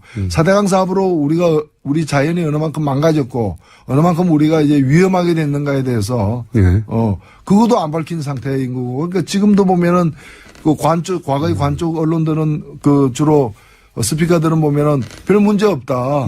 그렇죠. 여전히 오히려 보호가 지금 홍수 예방 등 좋은 작용을 하고 있다. 녹조 그 아무 문제 없다. 마셔도 된다. 뭐 그렇게 얘기를 하고 있는 거예요. 마셔도 된다. 그 전문가들에 의하면 똥물도 정수를 할 수 있답니다. 근데 왜 우리가 똥물을 마셔야 되냐 이거죠. 그렇죠. 네. 그 정수 비용만 놓고 생각하더라도 뭐 그렇게 갈 수는 없는 것이죠. 그러니까 이제 대표님이 보시기에는 이상돈 의원은 김기춘 비서실장이 막았다고 하지만 김기춘 비서실장은 실행을 했을 뿐이지 그것을 막으라고 지시한 사람은 박근혜 전 대통령이었다고 봐야 된다. 당연히 그렇게 봐야 되는 거고 더 거슬러 가면은 이명박 쪽에서 쥐고 있었던 박근혜 최순실 커넥션의 어떤 전모 약점.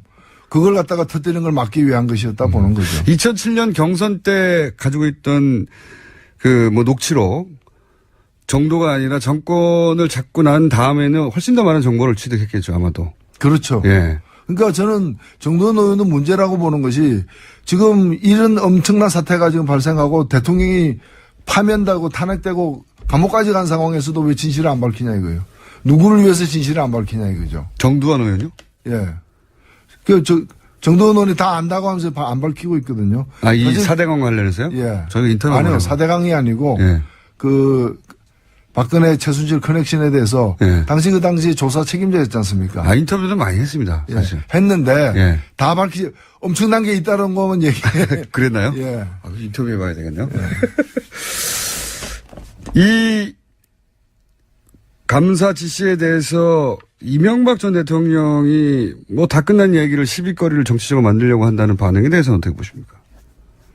이게 지금 정치적 시비 이전에 나중에 정치적 책임도 물어야 되겠습니다만은 국민의 생명에 관련된 문제 아닙니까? 그리고 우리나라의 자연 생태에 관한 문제 아닙니까? 그 시시비비를 갖다가 덮자는 얘기는 어느 도단인 것이죠. 어두다니다. 예, 그리고 그거와 관련돼서 그 거짓말한 것들 네. 거기서 뭐 30만 개 일자리를 갖다 만들어낼 수 있다. 그래서 제가 아니 실제로 그렇게 만들어지지도 않았거니와 그렇게 계산이 나올 수 없는 건데 일자리 30만 개 만들기 위해서 4대강 사업을 해야 된다. 그렇다면 내가 저한테 맡기면 60만 개 만들 수 있다. 4대강 팠다가 다시 덮으면 된다. 제가 그런 얘기까지 했는데 그게 말이 안 되는 거죠. 제가 남한강 이포보에 갔더니 네.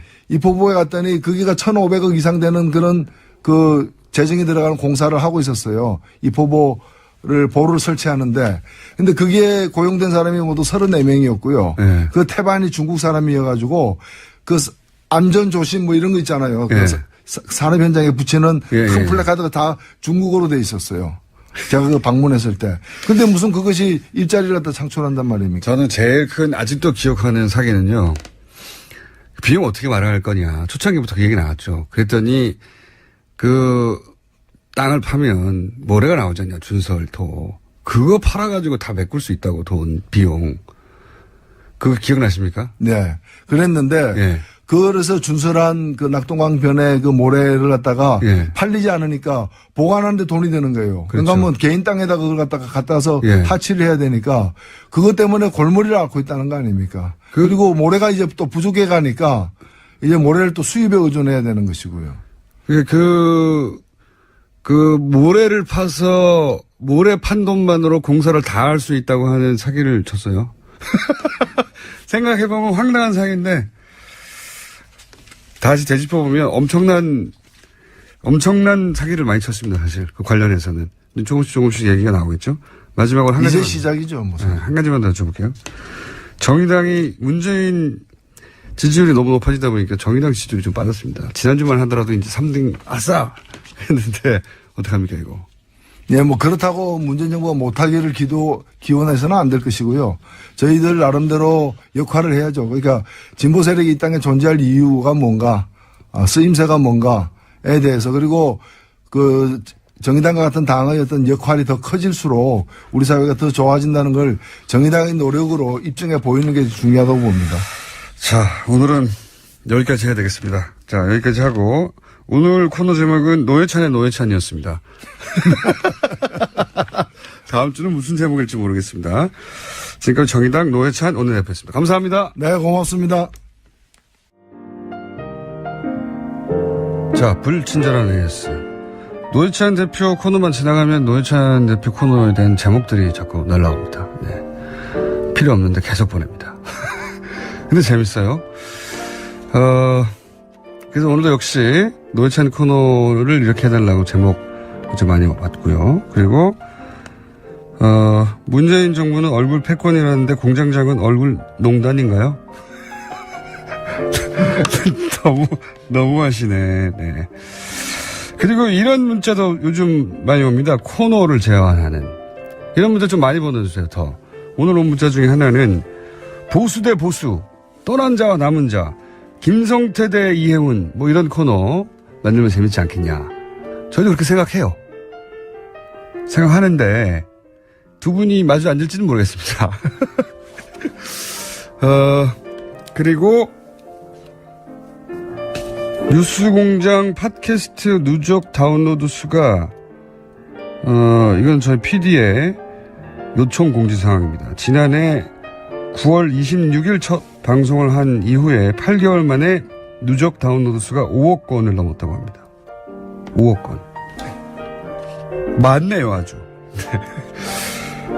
그래서 저희가 이제 공개 방송 좀 기획해 보고 있습니다. 한번 5억 건 돌파 기념 뭐 핑계가 많죠. 뭐 5천 건 돌파 기념도 할 수 있고. 이게 다 저 때문인데. 저한테 상을 주는 날로 공개방송을, 제가 저한테 상을 주는 날로 공개방송을 한번 기획해 볼까 합니다. 자, 오늘 여기까지입니다. 자, 칼칼칼 불나니. 제가 앞으로 회원 좀 많이 가입하라고 이름을 강조해서 부르겠습니다. 칼칼 불나니. 실제로는 그냥 칼 불나니인데 칼을 강조하면서. 칼칼 불나니 사회경제연구소 정태인 소장님 나오셨습니다. 안녕하십니까. 네, 안녕하세요. 지난 주말에 소장님 전문 분야인 경제부 관련한 주요 인사들이 내정됐어요. 네. 네. 네. 뭐 김상조 공정거래위원장 김상조 교수님하고도 당연히 인연이 있을 것이고. 네, 대학교 3년 후배죠. 네. 장하성 교수. 장하성 교수는 고등학교 때부터 알았습니다. 고등학교 때. 예, 제 고등학교 동기가 장하성 교수 동생입니다. 그렇군요. 그러니까 고등학교 때부터 그 집에 갔었고 그때부터 알았죠. 고등학교 때부터.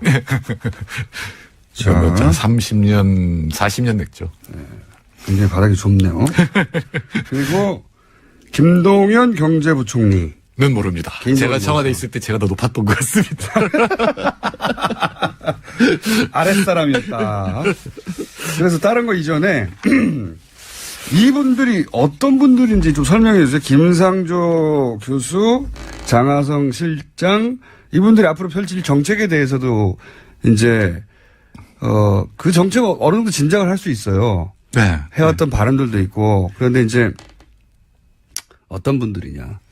이분들은 그러니까 경제 이론으로 얘기하면 사실 같은 계열은 아니에요. 그래요? 예, 김상조 교수는 케인즈주의이고, 케인즈요? 예, 그리고 장하성 교수는 경영학과 출신이지만 기본적으로 시장주의라고 볼 수가 있는데 이 두 분이 같은 치 엮이고 같은 전술을 쓰게 된 거는 소액주주 운동이죠. 삼성 때문에. 예, 1999년 3월 20일 장하성 교수가 누이 학자가 아니라 시민운동가로서 사람들한테 알려진 게 삼성 주총에서 8시간 동안 이제 공방을 벌이잖아요. 그렇죠. 예. 근데 이제 소액주주 운동이라는 게 에버랜드 것 때문에 예, 시작된 거죠. 그러니까 사실은 장하성 교수하고 김상조 교수가 대중적으로 알게 된 건 전부 삼성하고 연관되고 또 이게 상속하고 연관돼서 그러니까요. 뭔가 배임죄를 저지른 것들을 삼성 일가가 자식에게 재산을 넘기는데 그 방법이 너무 치졸하고 불법적이고 근데 왜 아무도 문제 삼지 않느냐. 이건 큰 문제다. 치졸하진 않아요. 교묘하죠.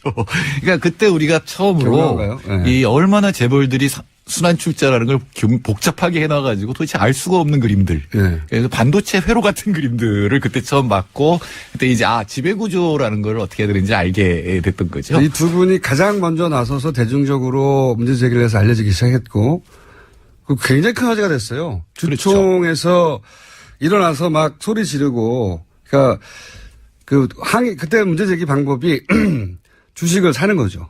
네, 주식을 사서 네, 일부 사가지고 주주의 자격으로 참석한 다음에 거기서 문제 제기를 공개적으로 하기 시작한 거죠. 예, 그게 이제 미국에서 주주 행동주의라고 하는 건데 장하성 교수가 펜실베니아 출신이기 때문에 펜실베니아 출신 또 있어요.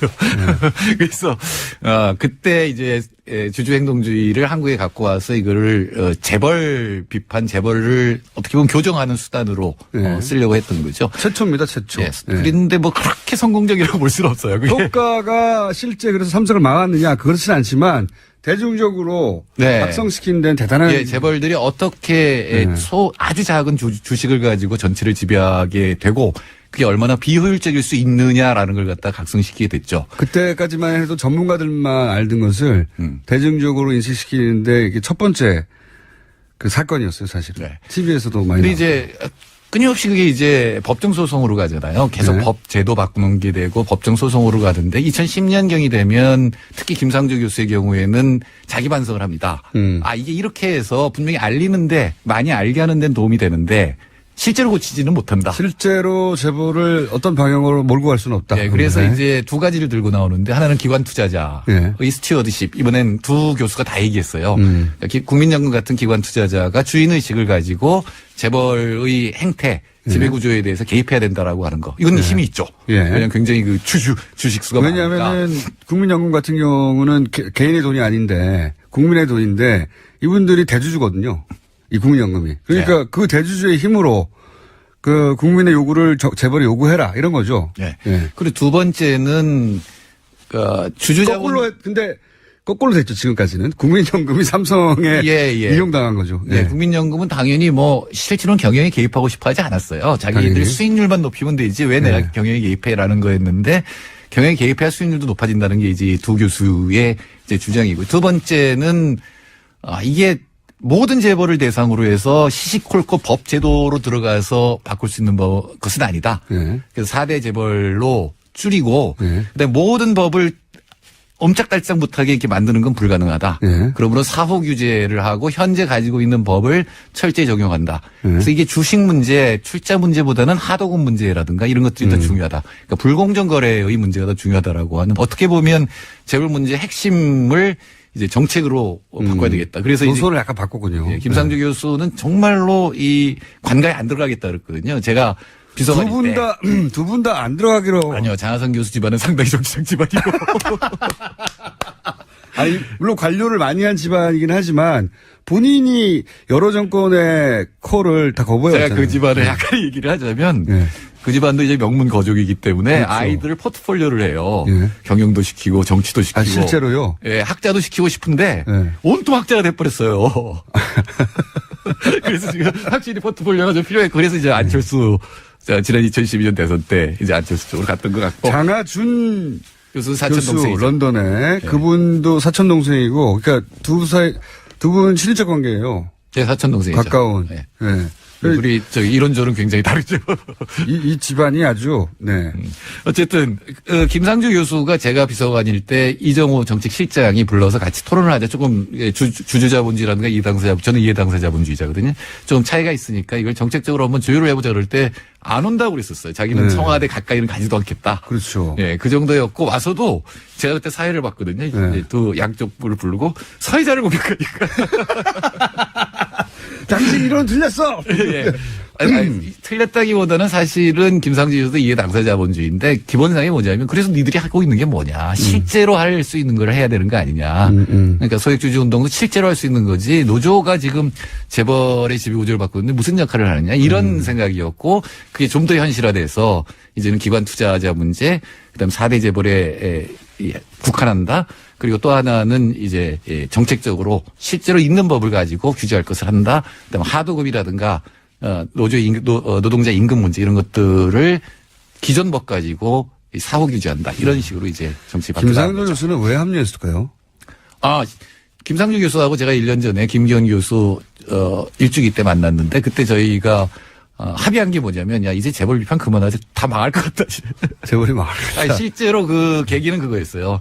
경제 전체가 지금 무너질 것 같다. 이게 재벌만 문제가 아니라 그냥 놔둬서는 한국 경제 전체가 무너질 것 같다. 이건 좀 나서야 되겠다라는 생각을 가지게 된 것 같아요. 1년 전부터? 1년 좀 넘었죠. 그리고 이제 그동안 일부러 들어가려고 했던 것 같지는 않은데 상당히 자기 관리를 철저히 하는 친구고. 그렇죠. 재벌하고 싸운다고 해서 재벌하고 대화를 안 한 게 아니라 끊임없이 대화를 했거든요. 그러니까요. 예. 굉장히 독특한 위치에 있었던 분인데 저는 입각할 줄은 몰랐어요. 저는 알고 있었죠. 다만 몰랐던 거는 물론 김상조 교수가 혼자 들어가면 김상조 교수나 장하성 교수가 맨날 주장했던 게 그겁니다. 저희 참여정부 때 적어도 원한이 있어요. 들어가서 일하는데 밖에서 너무 비판하는 거예요. 예를 들어서 초기에 카드채 문제가 있었는데 그때 LG를 어떻게 할 거냐 문제였는데 결국은 살렸거든요. 또 밖에서 죽여야 된다고 난리를 치는 거예요. 그래서 제가 속으로 그랬어요. 네가 한번 해봐라. 그때 이제는 제가 그 역할을 할 겁니다. 그때는 이분들이 밖에서 정부의 정책에 대해서 실패하거나 잘못 방향이라고 비판하던 분이었고. 그리고 또 특히 이제 주장이 혼자 그때는 저하고 이동걸 박사, 이정호 실장 정도였는데 이렇게 너무 적게 들어가면은 완전히 포위되고 금방 고사된다. 고사됐죠. 2년쯤 걸렸는데. 그래서 한 20명쯤 들어가야 된다는 게 이분들 주장이었어요. 그러니까 아마도 김상조 교수가 공정위원장 먼저 지명이 됐잖아요. 그러니까 장하성 실장이 꼭 필요하다. 특히 청와대에 필요하다라는 걸 주장했을 테고. 그래서 아마도 전 이제 경제수석과 경제보좌관이 이제 크게 남았는데 차관급은 좀 더 개혁적인 인사가 보충이 되지 않을까 생각을 합니다. 그 금융위원장이 남았죠. 제일 중요한 건. 네. 금융위원장. 네. 김동연 경제부총리는 사실은 이 두 분과는 확연히 다른 분이잖아요. 전형적인 관료고 무슨 이른바 명문대학 출신이라 인맥을 갖고 있는 것도 아니고 덕수상고에서 행정고시를 봐서 들어갔고 그다음에 이 공부가 필요하다 그래서 미국 가서 박사학위를 받아왔으니까 네. 전형적인 관료죠. 이 그러니까 관료 중에서도 입지전적인 부분이 예, 있습니다. 입지전적인 데도 있고 최근에 칼럼을 하나 읽었는데 예. 그 아들이 아마 백혈병으로 예, 죽은 맞습니다. 때 아마 굉장히 중요한 정책을 하고 있었던 것 같고 예. 그 두 개를 동시에 하면서 아팠던 얘기 해화동 3번 출구 예. 아, 이분이 그러면서 이제- 세월호 유가족에 대한 예. 감정이 예, 공감을 하면서 예. 아들의 죽음과 세월호 아이들에 대한 죽음에 대한 공감 이런 거 따뜻한 분이구나 이런 생각을 했는데 최근에 이제 퇴임 연설을 했잖아요 아주대에서 예. 거기서 가장 강조한 게 사회이동성입니다. 그게 뭡니까? 그러니까 사회이동성이라는 게 사람들이 가장 희망을 가지는 건 내가 열심히 노력하면 위로 올라갈 수 있다라고 하는 희망. 예. 이거 우리나라가 가장 높은 나라 중에 하나였거든요. 60년대, 70년대까지 예. 공부만 열심히 하면 위로 올라갈 수 있었는데 지금 우리가 세계에서 가장 낮은 나라 중에 하나예요. 일본을 제외하고는 사회이동성이 가장 낮은 나라고 교육이 옛날에는 사회이동의 통로였잖아요. 예. 지금 교육이 사회이동을 가로막는 벽이 돼버렸어요. 잘 사는 집안이 인류대학교 가고 계속 거기 나오면 또 좋은데 취직하고 뭐 이렇게 세습되는 이런 사다리가 사라진 세상인 거죠. 예, 그 부분을 굉장히 강조했어요. 교육이 사회 이동을 가로막는 벽이 되어서는 안 된다. 그리고 사회 보상. 본인의 경험에서도 나온 얘기겠죠. 그렇죠. 본인의 경험이 다시 되풀이될 수 없다는 거죠. 그러니까 사회 보상 체계가 굉장히 문제가 있다. 이거는 근데 바꾸려면 기득권의 저항 때문에 어려운 일일 것이다. 이걸 어떻게든 사회적 합의에서 바꿔야 된다라고 하는 거는 사실은 완전히 다른 줄기에서 뿌리에서 출발을 했지만 장하성 김상주 교수와 이동현 경제부총리는 같이 할 수 있는 게 많다고 생각합니다. 소득주도 성장이라고 하는 게 결국은 하층 계급이 위로 올라가고 그들의 월급이 많아져서 전체 소비가 늘어나는 거가 첫 번째 단계거든요. 그렇죠. 그런 면에서는 사실 진짜 어렵습니다. 사회보상 체계를 바꾸는 거는. 근데 또 이분들이 장하성 교수나 김상주 교수가 변한 거는 단순히 주식 얘기를 하는 게 아니라 시장에서 이해 당사자들이 목소리를 높여야 된다. 예를 들어서 비정규직 노조가 한 목소리를 내야 된다라는 것. 또는 하층 기업들이 하나하나 있을 때는 무지하게 약하지만 이들이 같은 목소리를 낼 수 있다면 가령 뭐 단체 집단 교섭권 같은 걸 갖게 된다면은 사실은 좀 더 많은 하층 단가가 막 마구잡이로 떨어지는 건 막을 수 있을 거 아니에요. 이제 그런 어떤 이해 당사자의 세력화를 강조한다는 점에서 세 분은 같이 갈 수 있을 것 같아요. 그렇군요. 그중에 두 분은 아주 잘하시는 분이고. 네. 지나치게 잘 알죠. 지나치게. 알겠습니다. 오늘은 이렇게 겉만 훑었고요. 왜냐하면 앞으로 또 김광두 교수님 얘기도 해야 되고 또 임명 아직 되지 않는 자리들도 있고 다음 주 정도면 대충 윤곽이 다 나오겠죠. 네. 네. 그때 조금 더 잘난 척을 들어보기로 할게요. 지금까지 칼포나니 사회경제연구소 정태인 수사님이었습니다. 감사합니다. 네. 감사합니다. 김어준이었습니다. 내일 뵙겠습니다. 안녕.